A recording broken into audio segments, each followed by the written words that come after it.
And to you, good day. I would like to first thank you for coming and choosing to help humanity at this time. It is a reflection of my passion, and we always act on what excites us the most. How could we speak to you about doing such things if we were not an example of such things? Yes, yes. So we thank you for allowing us the opportunity to do so. Thank you. My question is, I find it really challenging to discern which is which from... Positive to negative? Yes. Well, as we said, the idea of positive is that which is integrative, expansive, connective, Yes. indicative of your excitement, your passion, your creativity, the idea of the vibration of love. Yes. And the idea of negative energy is that which seems disconnective, segregative, suppressive, fear-based, makes you feel powerless. Yes. Yes? Yes. Not so hard to tell the difference, is it? No. All right. But sometimes, like, I get so confused by what's my circumstance are in my face. That's why we remind you that it's not the circumstances that matter as much as the state of being you prefer to be. Yes. Yes? Yes. Every circumstance is fundamentally neutral. It doesn't have built-in meaning. That's what we mean by that. Yes? Yes. If you remind yourself to become neutral in every circumstance and remind yourself that no circumstance has built-in meaning, regardless of how it may have been initially generated, that may be what's confusing you. Just because you may be able to neutrally observe that a circumstance may have been brought about by a negative intention doesn't mean that the circumstance itself actually has the negative effect in your life. Yes. It's still neutral for you, even if it was the result of negative intentions on the part of someone else. You still get to say what it means to you. So no matter how it was generated, you still know it's a neutral circumstance for you. It's just a set of props, and you get to decide that it's positive. And when you decide that, then it doesn't matter how it was generated. It doesn't matter what anyone else's intention may be in the circumstance. You will only experience what is in alignment with the positive meaning you have put into it for you. That's how it works. Again, it's just like a physical mirror. The mirror doesn't have an opinion of whether you are frowning or smiling. But if you decide to frown, that's the only reflection you can get from it. Mm-hmm. If you decide to smile, that's the only reflection you can get from it. It will not countermand you. It cannot contradict you. It doesn't have an opinion. Make sense? Makes total sense. So, even though you may initially see that someone standing next to you is frowning, and you see their reflection in the mirror, and their reflection is frowning, that has absolutely nothing at all to do with the expression on the face of your reflection, does it? No, it does not. So you can decide that you will smile. They may get a little annoyed that you're smiling while they're frowning, but that's all right because that simply reveals their issue, not yours. Yes. They may resent, as is quite common on your planet, something that you're radiating that they believe they are incapable of experiencing for themselves. And because they see an example in you of something they are afraid they can't do, they will project that fear on you as a resentment. Do you understand? Yes. But the more you smile, the less they will be able to resist to smile themselves. They will see the joke, the cosmic joke, in the idea of their negativity, and eventually, maybe not right away, but eventually they'll get the joke. Not that they have to. Yes. You understand? Yes. But at least if you stay in the positive state, you're functioning as an example for them in their lives that at least they have this as a choice, even if they don't choose it.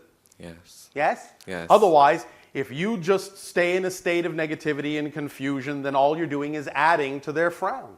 Yes? Yes. Does this help? That's help. So, what this comes down to for you, in order not to experience confusion in the negative sense, of course, is clarity of definition, how you define things. Even the word you're using, confusion, can be positively defined as co-fusion.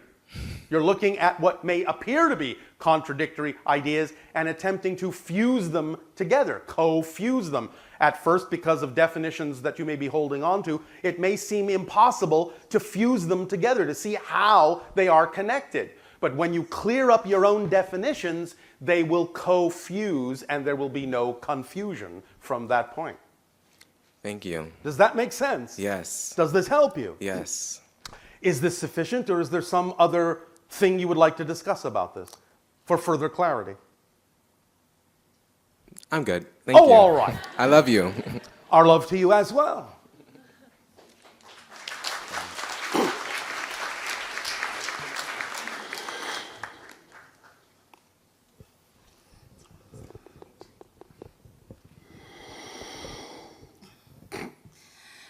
Good morning, Bashar. And to you, good day. I'm so nervous. Nervous? I wasn't paying Did you mean attention. excited?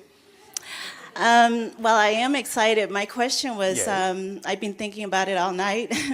Yes. And I said, well, if there's an answer, this is the There right is place. always an answer. Where the answer may come from may be up for grabs, but there's always an answer. The very fact that you can conceive of a question means there must be an answer. Because the question is simply another side of the same coin. The answer's on the other side of the same coin. All you have to do when you see the question mark is know that it can be straightened out into an exclamation point. True. You would not have been able to conceive of a question if you didn't know that there was an answer. True. So the answer is within you somewhere. Let's see if we can coax it out, yes? Okay, thank you. So what's your question? In 2012, there was a total eclipse over Mount Shasta, and Yes. it was my first connection with the universe. That there was a lady there that she That also. was not your first connection with the universe, but go ahead anyway. Okay, I thought it was. But anyways, the lady was doing channeling, and she came over and she said that she had a message for me from the And? universe. And that was what? And that if I knew that I was a mother of feminine energy from my planet, and I had these visions where I see a bunch of females surrounding me, and I was like their queen. All right. And so, you understand that what you perceived are just different aspects of your own energy, yes? I think so. All right. So the idea is to take command of all the different aspects of your own being and bring them into balance, yes? Yes. All right. And also that I came in this planet, this is my second time here. And Well, again, that's in a sense kind of a misunderstanding, but go ahead. okay. She said that I was supposed to be here. I came in to help the feminine energies Well, from of my course planet. you're supposed to be here because you chose to be. Yes, I did. That's what that means. That's all it means. Okay. You chose to be here because you wanted to be part of the party of the transformation going on at this time. That's what supposed to be here means. Okay. You understand? Thank you. Yes. All right. Anyways, she said that the universe is going to start sending me the females, feminine energies that are from my planets. When you allow yourself to become balanced with all of these aspects of yourself, you will see reflections of that in your physical reality. Okay. Yes? So far, where I'm going is I'm getting jobs like a housekeeping manager, and I'm thinking all these ladies are from my planet. Are they doing Your hard work? planet is Earth. You were born on Earth. This Okay. is what we are talking about bringing outdated, old-fashioned definitions into your 21st century. You don't come from anywhere else but Earth as a person. You may be connected to many other places as a greater being. You may have many extensions from your oversoul that simultaneously incarnate and coexist on many different other planets. But you are the extension that was born on Earth. Yes? Yes. That's where you come from as a physical being. But as a greater being, you come from everywhere and nowhere in particular. You are all that is. You are everywhere and nowhere all at once. Does this make sense? Yes. Modernize the definitions and take them out of the old-fashioned ways of storytelling. It's time to start telling yourself the stories in a new way that brings clearer understanding of the mechanisms that underlie the experiences that you're having. I'm not denying you the ability to have the experience that you may come from another planet. I'm not denying you the ability to have the experience of reincarnation. But the idea is that's just a perspective that you've created in order to have a particular experience. And the definition of an experience is not the same thing as the definition of the mechanism that you are using to create the experience, which is an illusion. Does that make sense? Yes. The experience you're having from the illusion you're creating is real. The experience is real that you're getting out of it. But the circumstances, as you're defining them, in a sense, is an illusion created to give you the experience, the reality of the experience, because that's the perspective from which you need to see it in order to understand it at this point. But we are encouraging you to begin to have a greater understanding of these things so that you can understand that everything exists all at once, and that when you say, "Do I come from another planet?" you will instantly realize that that is a kind of nonsensical question because everything exists at the same time. So if every single being, in what you call the past, in what you call the present, and in what you call the future, all exist right now, how can you, the person, ever actually have been or ever be another person that already exists and has their own life right now?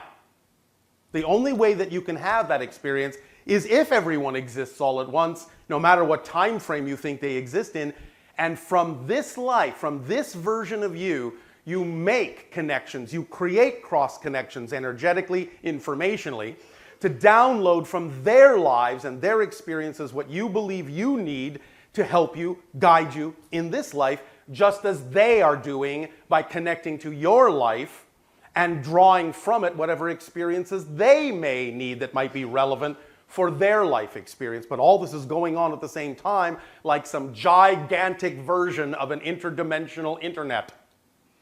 Does that make sense? Yes. All right, so allow yourself, encourage yourself to modernize the way you see these things, and it will bring greater understanding that will allow you to answer these questions on your own. Okay. Make sense? Yes. So, look at a lot of this stuff metaphorically, symbolically, and understand the meaning for you that you've put into those symbols so that you can really extract the essence out of the symbols that your mind may need to make sense out of something, but go beyond that and have deeper understanding from the higher mind, non-physical point of view about what's actually happening to create the sensation of the experience that you're having. Does this make sense? Yes. All right. So also like there's the Pleiadians and Yes. the Sirius. Yes. Those are different planets, right? Well, you're talking about the idea of planets within different star systems, yes. Yes. So what star system planet do I come from? Didn't hear a word we said. I Did not did. hear a word we said. You What said this planet Earth. do you come from? Earth. You come from Earth. Yes, you may have energetic, higher spiritual oversoul connections to other incarnations in the Pleiades, in the Sirius systems, going on right now. You, as a person asking the question, come from Earth. Okay. Does that make sense now? Got it. All right. Thank you so much. Does this help you? Yes. All right. Thank you. Okay.